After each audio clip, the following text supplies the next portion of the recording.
Today we're talking all about the January stats in the Hamilton, Ontario market.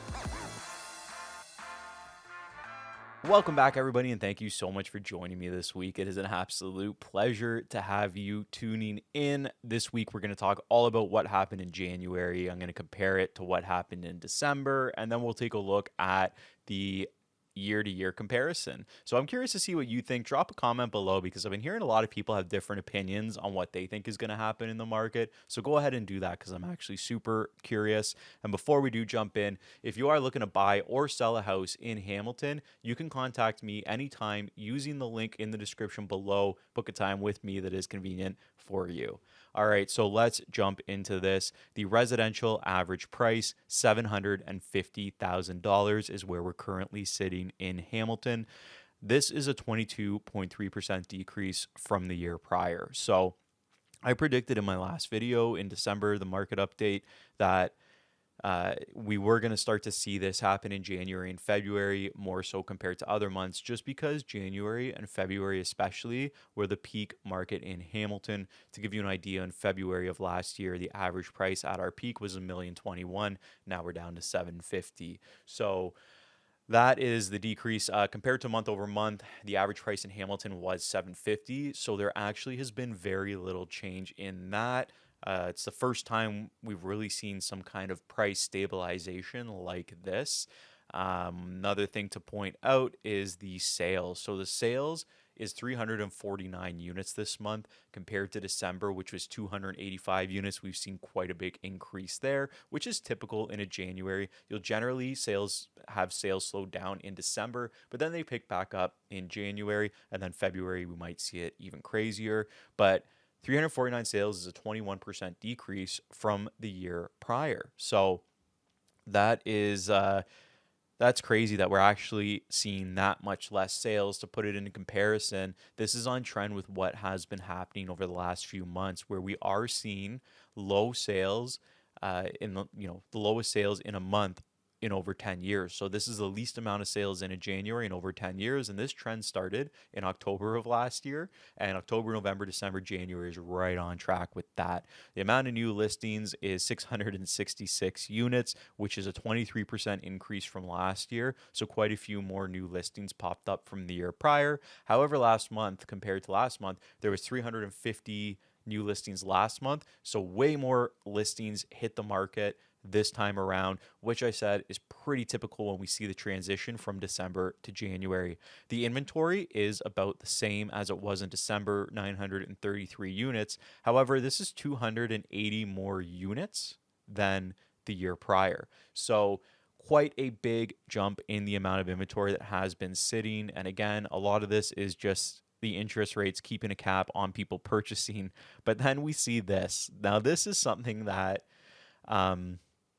I was really surprised to see.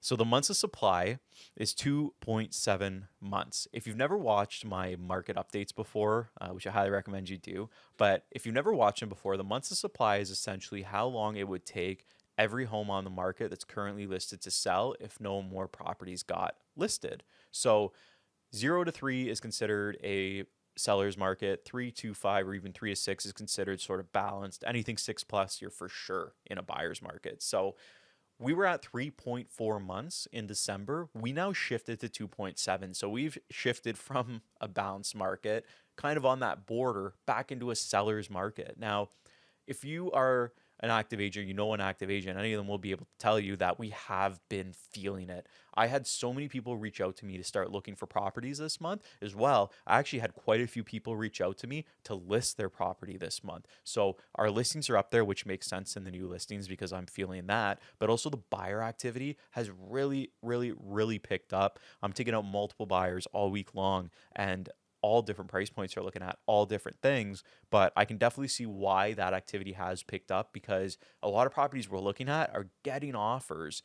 However, the properties we're looking at, it's not like they're getting offers after 1 or 2 days on the market. They're getting offers after a month or more on the market, which definitely I'm seeing with this average price at 37.8 days. So 38 days. Sorry, I said average price, average days on market at 38 days. I'm definitely seeing that because a lot of these properties that are getting offers is a house that's been sitting for, 45 days, 40 days. And people are thinking, what's wrong with it? Well, you know what? There's nothing really wrong with it. It's just the market average is 38 days. That's what it's taking for these properties to sell now. So if you are a seller, you've only been on the market for 3 weeks, month, don't panic. You haven't hit that threshold yet. If you were double the days on market, well, then maybe you got to consider making an adjustment there. And the average days on market in December, just to mention, was 34 days. So it has increased, and it's 189% increase from the year prior, which, if you were involved in the market in the year prior, wouldn't seem shocking to you because we were seeing 7 days on market, stuff like that, even though in some cases it felt like 4 hours on the market. So let's dive into the breakdown by property type. So detached, semi-detached, row, and apartment. So the semi-detached average price was $809,000. Now it was just over 800. I think it was about around 820, 830 at the end of December. So it hasn't come down that much, but year over year, it's down 26%, which I said I wouldn't be shocked to be seeing. This is when we're going to see those double digit drops. This is where everybody that wrote a negative headline in the media is going to be like, see, I told you so. Like, yeah, okay, good.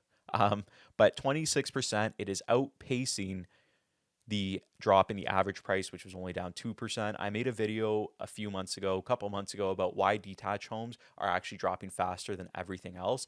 You should go back and watch that. That video actually got me onto a segment on a television show to be interviewed about. So it's definitely full of great information. As well, semi-detached and rows, I generally like to categorize these together because, if you look at the average sale price for semi-detached was $683,000. For a row, which is a townhouse, was $684,000. So they're in and about the same, but semis came down 25% year over year. Rows came down 21% year over year. Again, we're seeing that double digit drop, which is to be expected. However, it's one thing to point out, semis and townhouses are still cheaper than the average sale price. So we are in that first time home buyer territory. The one thing I'm still seeing people push back on sometimes is they're not interested in having a condo fee on a property. However, a lot of things can get done for you in those condo fees. You can get a lot of services covered. So it's not always a bad thing depending on the property and the fee.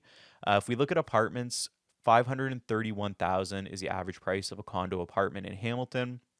Last month, so this is an increase from last month. Last month, it was actually in the 400s. So condo prices have come up compared to December. I guess that was a month to buy one. But they are down year over year, only 6%. So they are holding their value. And if I remember last month, we actually had the biggest dip we ever had in condos. And I really don't know what to attribute to that. It might have just been there was less units, so the numbers were skewed.